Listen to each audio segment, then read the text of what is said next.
Welcome to Apex Classes to a digital platform. Myself Kivraz Makwana, your science educator. आज हम बहुत important मैं आपके लिए वीडियो लेकर आया हूं और इस वीडियो में बात करने वाले माध्यमिक परीक्षा 2018, 2019, 2020 में से कौन कौन से क्वेश्चन चैप्टर नंबर 7 के हैं। तो चैप्टर नंबर 7 में जो जो क्वेश्चन आए हैं उनके बारे में आज चर्चा करने वाले हैं। ये वीडियो बहुत ही महत्वपूर्ण आपके लिए हेल्पफुल होगा।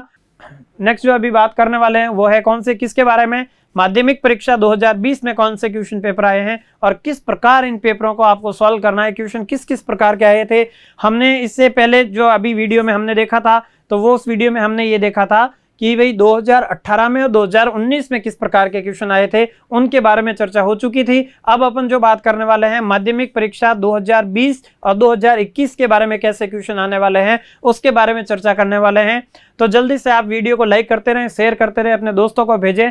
और अपन बात करने वाले हैं इसमें भी यही पार्ट है जो कौन सा 7वें चैप्टर के क्वेश्चन करने वाले हैं। और एक क्वेश्चन जो कितने कितने नंबर का आएगा, 5-5 नंबर के क्वेश्चन आने वाले हैं इसमें। और उसके पार्ट 3 रहेंगे जिसका पार्ट अ, ब और स रहेगा और इसमें अथवा में क्वेश्चन मिलता ही मिलता है। तो अपन बात करते हैं, एक धनायन का आकार उदासीन परमाणु से छोटा होता है। एक धनायन का आकार उदासीन परमाणु से छोटा होता है। हमने इसके बारे में बात करते हैं कि जैसे ये सोडियम है, इसके बाहरी कोष में 2 8 और 1 इलेक्ट्रॉन है और इसमें कोषों की संख्या भी कितनी है, 3 होती है, 3। और हमने ये कहा ये सोडियम था, इसने 1 इलेक्ट्रॉन त्याग कर क्या कर दिया भाई, कोषों की संख्या में कमी हो गई, 2 और 8 ही रहे और 1 इलेक्ट्रॉन इसने क्या कर दिया, त्याग दिया।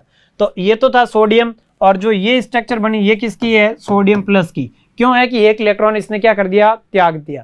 और देने वाला कौन होता है, धनी। तो आपको मैं बता देता हूं, एक धनायन का आकार, ये धनायन है, उसका आकार उदासीन परमाणु से छोटा होता है। क्यों, ये देखो उदासीन परमाणु है, यानी इसके ऊपर ना धनावेश है और ना ही क्या है, ऋणावेश। तो इसका आकार छोटा क्यों होता है धनायन का आकार, क्योंकि उसकी कोषों की संख्या में क्या आ जाती है, कमी आ जाती है। 1 इलेक्ट्रॉन त्यागा, कोषों की संख्या में कमी आ जाएगी। और जब कोषों की संख्या में कमी क्यों आएगी, क्योंकि क्या होगा, यहाँ पे इलेक्ट्रॉनों की संख्या में भी क्या हो गई, कमी, जिसके कारण नाभिक के आवेश में क्या हो जाएगी, वृद्धि, जिसके कारण इसकी त्रिज्या में भी क्या आ जाएगी, कमी। इसकी त्रिज्या है वो लगभग 181 पिकोमीटर से घटकर 95 पिकोमीटर, लगभग आधा हो जाता है ये आकार। तो इतना छोटा रह जाता है ये, तो 95 के आसपास इसका आकार रह जाता है। इसलिए अपन कह सकते हैं परमाणु त्रिज्या को पिकोमीटर में नापा जाता है, अच्छे से ध्यान रखना। तो इसलिए इसका आकार क्या हो जाता है भाई, इसकी तुलना में क्या होता है, छोटा होता है। तो जो ये Na+ है इसका आकार क्या हो जाता है, छोटा हो जाता है इस प्रकार से, ठीक है। जबकि इसका आकार क्या होता है, बड़ा होता है। तो ये आपको उदाहरण सहित स्पष्ट करना था। और उसके बाद में देखो, मेंडलीव की आवर्त सारणी के 2 गुण लिखिए। अच्छा क्वेश्चन था। मेंडलीव की आवर्त सारणी के 2 गुण लिखना है आपको। दमयंती मेंडलीव ने 1865 में यानी सर्वप्रथम आवर्त सारणी बनाने का श्रेय किसको दिया जाता है, दमयंती मेंडलीव को। इसके 2 गुण बताने का, आवर्त सारणी के क्या गुण थे, क्या इनकी उपलब्धियां रही, वो गुण बताने हैं। तो इनकी जो उपलब्धियां रही, इन्होंने क्या किया, अपनी आवर्त सारणी में रिक्त स्थान छोड़े, ये इसकी उपलब्धियां रही, रिक्त स्थान छोड़े, ठीक है। और उन्हें किस नाम से लिखा गया, तो उन्हें लिखा भाई एका बोरॉन, एका बोरॉन, एका एल्यूमिनियम, और क्या नाम लिखा, एका सिलिकॉन, एका सिलिकॉन, एका बोरॉन, एका एल्यूमिनियम, एका सिलिकॉन। और उसमें वो कुछ ही सालों में ये क्या हो गए, जो खाली स्थान छोड़े गए थे वो भर गए, उनके जगह उनका नाम उन्होंने ये दिया था, लेकिन कुछ ही सालों में ये तीनों के तीनों तत्व भर गए और उन्होंने जो सिस्टम बताया और इनके गुणधर्म बताए वो सेम नजर आए, इसलिए ये महान हो गया और इनके नियम आज भी पढ़े जाते हैं। तो इनके गुण पढ़ रहे हैं अपन, तो इनके बोरॉन, एका एल्यूमिनियम और सिलिकॉन की जगह तुरंत ही कुछ सालों में क्या आ गए, नए तत्वों की खोज हो गई। तो उसमें अपन यूँ कह सकते हैं कि एक तो किसकी हो गई थी, स्कैंडियम की, किसकी हुई, स्कैंडियम। स्कैंडियम के बाद में एक और तत्व आता है, उसको कहते हैं अपन, क्या कहते हैं भाई, गैलियम। और गैलियम के साथ साथ में किसकी खोज हुई थी, जर्मेनियम की, किसकी हुई, जर्मेनियम। तो इन तीनों तत्वों की क्या हो गई थी, खोज हो गई थी और इसलिए ये नियम क्या हुआ, फेमस। तो पहला गुण तो ये था कि पहला एक गुण तो ये हो गया, अपनी आवर्त सारणी में भविष्य के तत्वों के बारे में इन्होंने बताया, जो कुछ ही वर्षों में क्या हो गए, कुछ ही समय में क्या हो गए, सही साबित हुआ, पहली। दूसरी बात ये थी, इनकी आवर्त सारणी में, इनकी आवर्त सारणी में क्षैतिज व ऊर्ध्वाधर लाइनें थी, यानी वर्ग व क्या बनाई इन्होंने, आवर्त बनाई, ये भी इनकी महान उपलब्धि रही। और तीसरी चीज इन्होंने क्या बताई, तीसरी चीज की सर्वप्रथम तत्वों को इन्होंने आवर्त सारणी के रूप में वर्गीकृत किया। तो ये 3 गुण बताए, जो आपको अच्छे लगे वो 2 गुण लिखना है। नेक्स्ट जो बात करने वाले हैं देखें आप, नेक्स्ट जो बात कर रहे हैं वो क्या है देखें आप,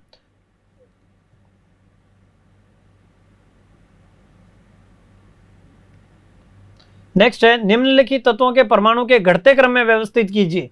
ये तत्व आपके सामने दे रखे हैं, इनको घटते क्रम में व्यवस्थित करना। एक बार आपको कुछ वीडियो में आपने देखा कि बढ़ते क्रम में व्यवस्थित करना था, अब इनको कैसे करना है, घटते क्रम में। पहले तो ये देखो ये तत्व होते क्या, परमाणु क्रमांक कितना होता है, लिथियम का 3 होता है, इसका सोडियम का 11 होता है, 19 होता है, 37 होता है, इस प्रकार आपको आता है, 38 होता है इसका। तो अपन ये कहेंगे कि ये पहले वर्ग में आते हैं। लिथियम के बाद में क्या आता है, सोडियम आता है, फिर पोटेशियम आता है, फिर क्या आता है, रुबिडियम आता है, रुबिडियम के पास में सीजियम आता है। तो अपन कहेंगे इसको घटते क्रम में, तो घटते क्रम में पहले कौन सा आएगा, सीजियम। तो ये लिखा मैंने सीजियम। अब देखो इसका घटता क्रम, ये बड़ा होगा और ये छोटा, जिस और मुंह खुला हो बड़ा होता है, ठीक है। फिर इसके घटते क्रम में मैं क्या लिख दूं, इसके बाद में क्या आएगा भाई, यहाँ पे पोटेशियम, उसके घटते क्रम में क्या आएगा, सोडियम, और उसके घटते क्रम में कौन सा आने वाला है, लिथियम। ये इसका क्या है, घटता क्रम। क्या है भाई, घटता क्रम, ये इसका घटता क्रम है, ठीक है। तो ये 1 नंबर का क्वेश्चन था और 1 में से 1 आपके आ गया। नेक्स्ट जो बात करने वाले हैं तो वो अपन देख लेते हैं इसके बारे में। एक ऋणायन का आकार उदासीन परमाणु से बड़ा क्यों होता है। एक ऋणायन का आकार, देखो धनायन का भी पूछा जाता है, लेकिन यहाँ पे पूछा ऋणायन का आकार उदासीन परमाणु से बड़ा क्यों होता है। तो देखो इसका एग्जाम्पल मैंने बताया था आंसर शीट में, और हमने ये लिखा था जैसे ये क्लोरीन है, परमाणु क्रमांक है 2, 8 और 7, यानी 17 होता है, 2, 8 और 7। पहले 2 भरने फिर 8, 8 भरने, ये ध्यान रखना, भरने का क्रम बिल्कुल सबको याद होना चाहिए। पहले 2 भरने फिर 8, 8। अब अपने पास में 17 परमाणु क्रमांक 17 ही भरने, तो पहले 2 भर दिए, फिर 8 भर दिए, फिर 8, 8 भरने, लेकिन 2, 8 और 10 हो गए। अब 8 भरू तो 18 हो जाएंगे, लेकिन है कितने, 17, तो 7 भर दी, ठीक है। जितने है जितने भरने, लेकिन नियम है 2, 8, 8, 8 भरने का, ठीक है। तो आपने ये भर दिया। इसका आकार बताओ, तो देखो इसका आकार कितना होता है भाई, इस प्रकार से इसका आकार होता है। पहले कोष में कितने, 2, दूसरे कोष में कितने, 8, कितने 8, और तीसरे कोष में कितने, 7, कितने हो जाते हैं, 7। फिर हमने क्या किया, 1 इलेक्ट्रॉन इसने ग्रहण किया, तो इसने यही तो लिखा ऋणायन का आकार उदासीन परमाणु से बड़ा क्यों होता है। तो अब तो देखो ना तो ये धनायन है ना ऋणायन, उदासीन परमाणु है। इसने 1 इलेक्ट्रॉन ग्रहण किया, यानी लिया। 1 इलेक्ट्रॉन जब उधार लेता है कोई, तो उसको कहते हैं ऋणी। क्या कहते हैं, ऋणी। यानी उसके ऊपर क्या आएगा भाई, ऋणायन आएगा। शाबाश, क्या आ जाएगा, ऋणायन। यानी क्लोरीन के ऊपर ऋणायन आएगा, तो क्लोरीन 1 इलेक्ट्रॉन ग्रहण करेगा, जिसके पास में 2, 8 और 8 हो जाएंगे। 2, 8 और 7 थे, 1 इलेक्ट्रॉन और ले लिया, बाहरी कोष में कितने हो गए, 8, यानी कुल इलेक्ट्रॉन इसके पास 18 हो गए। अब हुआ क्या, पहले कोष में वही 2, दूसरे में कितने, 7, 8, और तीसरे में भी कितने, 8, कितने 8। अब देखो इससे क्या होता है, इससे क्या होगा, जब 1 इलेक्ट्रॉन ज्यादा हुआ, पहले में 7 थे, अब कितने हो गए, 8, तो क्या बढ़ा, इलेक्ट्रॉनों की संख्या बढ़ी। जब इलेक्ट्रॉनों की संख्या बढ़ेगी तो क्या होगा, प्रभावी नाभिकीय आवेश में क्या आएगी, कमी आएगी। क्यों आएगी, कि देखो ये नाभिकीय आवेश यहां से लगता है, इसके ऊपर जो सबसे बाहरी कोष में जो इलेक्ट्रॉन होता है, उसके ऊपर नाभिक द्वारा लगने वाले आकर्षण बल को क्या कहते हैं, प्रभावी नाभिकीय आवेश कहते हैं। तो अब तो यहाँ पे प्रभावी नाभिकीय आवेश क्या था, 7 जनों को खींच रहा था, अब यहाँ पे कितनों को खींचेगा, 8 जनों, क्योंकि बाहरी कोष में 1 इलेक्ट्रॉन और आ गया, 8 जनों को खींचेगा, तो ज्यादा दम लगाना पड़ेगा। इसका मतलब वो खुद कमजोर हो जाएगा। क्या हो जाएगा, कमजोर।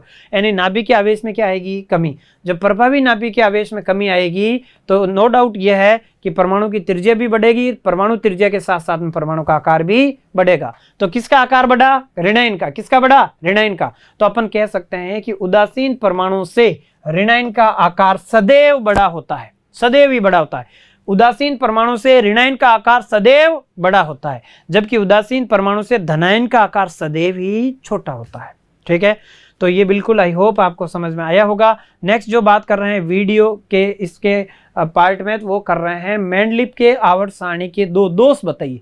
एक बार कभी गुण पूछा तो अब क्या पूछ लिया, दोष। दोष का मतलब लिमिटेशन, उनकी डिलिमिटेशन, कमियां बताइए, क्या कमी है। तो मेंडलीव की तो बहुत ही कमियां रही थी। पहला तो ये था, उन्होंने आवर्त सारणी दी थी बढ़ते हुए परमाणु भार के आधार पर। तो अपन कह सकते हैं बढ़ते हुए परमाणु भार के आधार पर, बढ़ते हुए परमाणु भार का क्या हुआ, उल्लंघन।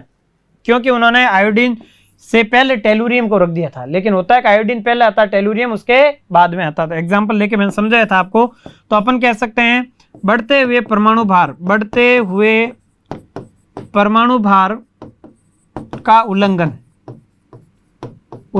एक चीज तो ये। दूसरी, इन्होंने क्या किया, समस्थानिकों को स्थान नहीं दिया, समस्थानिकों को स्थान नहीं दिया, अपनी आवर्त सारणी में समस्थानिकों को स्थान नहीं दिया। हाइड्रोजन के लिए निश्चित स्थान नहीं बताया, हाइड्रोजन के लिए निश्चित स्थान नहीं बताया, ठीक है। 3, और भी बता सकते हैं कि एक ही वर्ग में असमान गुणों के तत्व आ गए थे, जबकि भिन्न भिन्न क्या हो गए, भिन्न भिन्न जो वर्ग थे उनमें क्या हो गए, समान गुणों के चले गए, अलग अलग गुणों से एक ही वर्ग में असमान गुणों के तत्वों को रख दिया गया था। तो ये सारी की सारी इसकी क्या थे, दोस्त थे, क्या थे, दोस्त। तो ये बिल्कुल इनमें से जो आपको आए उन 4 में से कोई भी 1-2 दोस्त पूछे हैं, 2 दोस्त लिखने हैं, 2 दोस्त पूछते से आपको उसका आधा नंबर 1 नंबर मिल जाएगा, ठीक है। 2 दोस्त हुए तो 1 नंबर, 1 दोस्त लिखा तो आधा नंबर, ठीक है। तो बिल्कुल दोस्त आने ही चाहिए आपको। नेक्स्ट जो बात करते हैं वो बात करने वाले हैं किसके, इसका स पार्ट है, निम्नलिखित तत्वों को विद्युत ऋणता के बढ़ते हुए क्रम में क्या कीजिए, व्यवस्थित कीजिए। निम्नलिखित तत्वों को विद्युत ऋणता के बढ़ते हुए क्रम में व्यवस्थित कीजिए। बढ़ते हुए क्रम में व्यवस्थित करना है, विद्युत ऋणता के बढ़ते क्रम में। तो देखो विद्युत ऋणता हमने पढ़ा था सबसे ज्यादा फ्लोरीन की होती है, कितनी होती है, 4, ठीक है। अब मुझे बताओ आवर्त में, किसी आवर्त में बाएं से दाएं जाते हैं तो क्या विद्युत ऋणता घटती है या बढ़ती है, जल्दी से कमेंट करके बता दो। किसी आवर्त में बाएं से दाएं जाने पर विद्युत ऋणता घटती है या बढ़ती है, जल्दी से बताओ। तो अपन यूं कह सकते हैं, जो लिखा हुआ वही बता देता हूं। ये लिखा मैंने बेरिलियम, फिर लिख लिया मैंने माना कि boron, beryllium, boron, carbon, nitrogen, oxygen, fluorine, ये लिख दिया मैंने। तो ये है आवर्त का बाएं से दाएं जाना, ऊपर से नीचे नहीं, बाएं से दाएं। जब बाएं से दाएं जाते हैं किसी भी आवर्त में तो विद्युत ऋणता का मान बढ़ता है, विद्युत ऋणता का मान बढ़ता है, क्योंकि परमाणु का आकार छोटा होता है। तो परमाणु का आकार छोटा होता है, इसलिए क्या होता है, विद्युत ऋणता का मान बढ़ता है। जो विद्युत ऋणता का मान बढ़ता है, मैंने आपको बता दिया था सबसे ज्यादा फ्लोरीन की होती है, कितनी, 4। तो सबसे ज्यादा फ्लोरीन विद्युत ऋणी, आवर्त सारणी में सबसे ज्यादा विद्युत ऋणी तत्व कौन सा है, फ्लोरीन है। कौन सा है भाई, फ्लोरीन। सबसे ज्यादा विद्युत ऋणी तत्व फ्लोरीन होता है। तो आप बिल्कुल अब आप एडजस्ट कर सकते हैं, उससे कम कम है जो लिखना है। तो देखो सबसे पहले बेरिलियम आता है, बेरिलियम के बाद में कौन सा आता है, बेरिलियम के बाद में देखो यहाँ पे ये है नहीं, बेरिलियम के बाद में क्या आएगा, तो अपन ये कह सकते हैं बेरिलियम के बाद में आएगा। तो इनमें से सबसे पहले यहाँ पे एक कार्बन है माना कि, तो यहाँ पे बेरिलियम के बाद में आने वाला जो होगा इससे ज्यादा कार्बन की होगी, और कार्बन के बाद में क्या होगा भाई, बढ़ते हुआ क्रम लिखना। देखो ये इससे ज्यादा, ये इससे ज्यादा क्या होगा, उसके बाद में आएगा कौन सा, नाइट्रोजन आएगा, उससे ज्यादा ऑक्सीजन की होगी, उसके बाद में किसकी होगी, फ्लोरीन की होगी, और लिथियम, बेरिलियम, और इससे छोटी किसकी होगी, लिथियम की। यानी लिथियम की जो विद्युत ऋणता वो सबसे कम, फिर बेरिलियम, फिर उसके बाद में बोरॉन नहीं है तो कार्बन, नाइट्रोजन, ऑक्सीजन और फ्लोरीन। सबसे ज्यादा विद्युत ऋणी तत्व ये है, उससे कम ये, उससे कम ये। तो इसका बढ़ता क्रम ये है, बढ़ता हुआ क्रम। तो यहाँ पे लिखना है विद्युत ऋणता का बढ़ता क्रम, विद्युत ऋणता का बढ़ता क्रम, विद्युत ऋणता का बढ़ता क्रम, ठीक है। अब जो अपन बात करने वाले हैं वो देखें आप, नेक्स्ट जो क्वेश्चन आने वाले, बिल्कुल आप जल्दी से कमेंट करके बताना है कौन कौन से कैसे कैसे सही है, इसके उत्तर होते हैं कि नहीं होते हैं, आप जल्दी से जल्दी कमेंट करके बताना है मुझे।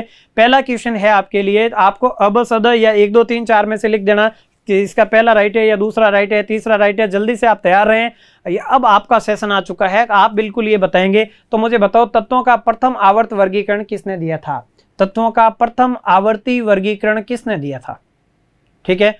तत्वों का प्रथम आवर्ती वर्गीकरण किसने किया था, तो तत्वों को सबसे पहले आवर्त वर्गीकरण किसने दिया था, तो बिल्कुल आपके आंसर राइट होने वाले। अब सद में से जल्दी से बता दो, ABCD लिखते हैं आप, तो बिल्कुल राइट होगा, कौन सा होगा, ए, डोबेराइनर ने दिया था 1829 में। और इसके बाद में कौन आए थे, न्यूलैंड आए थे। न्यूलैंड के बाद में कौन में आए थे, तो उसके बाद न्यूलैंड आए थे, और न्यूलैंड के बाद में आए थे मेंडलिप, और मेंडलिप के बाद में लास्ट में कौन आए, हेनरी मोंजले, आधुनिक आवर्त सारणी के जनक। दूसरा क्वेश्चन बताएं, आधुनिक आवर्त सारणी में आवर्त व वर्गों की संख्या, आवर्त व वर्गों की संख्या कितनी होती है, कौन सा राइट है बताएं, 7 व 18, 19 व 18, 19 व 20, 7 व 20 बताएं, फटाफट बताएं कौन सा है। तो इसमें भी जल्दी से बता दो, ABCD करके बताओ जल्दी कौन सा राइट होगा। तो आधुनिक आवर्त सारणी में कितने आवर्त थे, 7 आवर्त थे, और 18 क्या थे, वर्ग थे। हेनरी मोंजले ने यह आवर्त सारणी दी थी, कब दी थी, सन 1913 में, सन 1913 में हेनरी मोंजले ने आवर्त सारणी दी थी। तो अपन यूं कह सकते हैं, इसके फैक्ट मैं आपको बता देता हूं, क्या क्या फैक्ट है इसके, देखें आप जल्दी से। तो इसके फैक्ट ये है कि कुल 18 तो क्या थे भाई, 18 तो थे वर्ग, जिनको समूह भी कहते हैं, ग्रुप कहते हैं। फिर क्या थे, 7 क्या थे, आवर्त। 7 आवर्त किसने दी थी, तो मॉन्जले ने दी थी। किसने दी थी, मॉन्जले, हेनरी मॉन्जले ने दी थी। कब दी थी, सन 1913 में दी थी। ये इसके फैक्ट है सारे के सारे। तो इसका राइट आंसर जल्दी से कमेंट किया, बिल्कुल सही होगा आंसर आपका 7 व 18। नेक्स्ट जो बात करने वाले, देखो जल्दी से फटाफट कमेंट करते जाएं।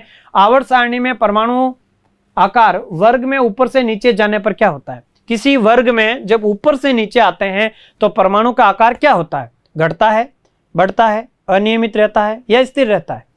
और उसका कारण भी बता देना, फैक्ट बताऊंगा इसका जल्दी से। तो आप बताएंगे बढ़ता है। क्या होगा, बढ़ता। जब आवर्त सारणी किसी वर्ग में ऊपर से नीचे जाते हैं तो आकार क्यों बढ़ता है, क्योंकि कोषों की संख्या बढ़ती है। कोषों की संख्या बढ़ती है, ठीक है, कोषों की संख्या बढ़ती है, इस कारण परमाणु का आकार बढ़ता है। किसी वर्ग में, आवर्त सारणी के किसी वर्ग में ऊपर से नीचे जाने पर क्या होता है, परमाणु का आकार बढ़ता है।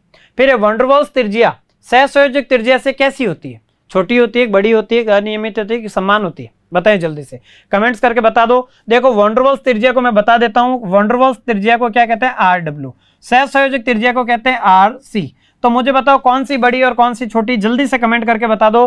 तो आप बताएंगे बिल्कुल छोटी होगी, बड़ी, बिल्कुल सबके राइट होगा। तो क्या होती है भाई, बड़ी होती है। वैन डेर वाल्स त्रिज्या सहसंयोजक त्रिज्या से बड़ी होती है, तो ये बड़ी होती है और ये क्या होती है, छोटी।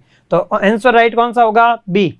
कितने जनों के राइट होते हैं, सबके राइट होंगे ये। नेक्स्ट जो बात करने वाले हैं, किसी तत्व की विद्युत ऋणता, किस तत्व की विद्युत ऋणता सर्वाधिक होती है, मैक्सिमम। आवर्त सारणी में सबसे ज्यादा विद्युत ऋणी तत्व कौन सा है, फ्लोरीन। कौन सा है, फ्लोरीन। शाबाश। नेक्स्ट जो बात करने वाले हैं, देखें आप वीडियो के अंत तक बने रहे, बहुत ही इंपॉर्टेंट क्वेश्चन है आपके लिए जो 2021 में आ सकते हैं। इनमें से जो क्वेश्चन बता रहा हूं उनमें से कुछ क्वेश्चन आएंगे। आधुनिक आवर्त नियम क्या है, आधुनिक आवर्त नियम क्या था, किसने दिया था, हेनरी मॉन्जले ने। सन 1913 में हेनरी मॉन्जले ने दिया था। क्या है आवर्त नियम, तत्वों के भौतिक एवं रासायनिक गुण, भौतिक व रासायनिक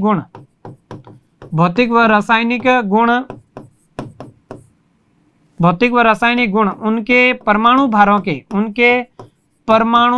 के आवर्ती फलन होते हैं, ठीक है। परमाणु भारों के क्या होते हैं, आवर्ती फलन होते हैं, ये दिया था भाई। तो देखो तत्वों के भौतिक एवं रासायनिक गुण, तत्वों के भौतिक व रासायनिक गुण, उनके परमाणु भारों के क्या होते हैं, आवर्ती फलन होते हैं। ये क्या था, आधुनिक आवर्त नियम था, बिल्कुल आपको आना चाहिए। ये इसका उत्तर है। तत्वों के भौतिक एवं रासायनिक गुण क्या होते हैं, उनके गुणों के आवर्ती फलन होते हैं, ऐसा बताया था किसने, हेनरी मॉन्जले ने। जबकि इससे पहले किसने, मेंडलीफ ने क्या बताया था कि तत्वों के गुणधर्म उनके परमाणु भारों के आवर्ती फलन होते हैं, वो भी याद रखना आपको। अब है डी ब्लॉक व एफ ब्लॉक के तत्वों के अन्य नाम क्या है, बिल्कुल शाबाशी आपको आ सकता है। डी ब्लॉक व एफ ब्लॉक के तत्वों के अन्य नाम क्या है। डी ब्लॉक को क्या कहते हैं, संक्रमणकारी तत्व। क्या कहते हैं, संक्रमणकारी तत्व भी कहते हैं। और एफ ब्लॉक के तत्वों को क्या कहते हैं, क्या कहते हैं, एफ ब्लॉक के तत्वों को कहते हैं अंतः संक्रमणकारी तत्व कहते हैं, ठीक है। एस ब्लॉक के तत्वों को क्या कहते हैं, तो जो एस ब्लॉक का था उसको तो कहते हैं सारीय व क्षारीय मृदा धातुएं, सारीय मृदा धातुएं। पी ब्लॉक के तत्वों को क्या कहते थे, निरूपक तत्व, निरूपक तत्व, या फिर कहते थे मुख्य तत्व। क्या कहते थे, मुख्य तत्व। फिर अपन देखो पी ब्लॉक हो गया, फिर बताओ डी ब्लॉक क्या था, तो अपन कहेंगे संक्रमणकारी धातुएं, संक्रमणकारी धातुएं। और डी ब्लॉक के बाद एफ ब्लॉक को क्या कहते थे, अंतः संक्रमणकारी धातुएं, अंतः संक्रमणकारी धातुएं, ठीक है।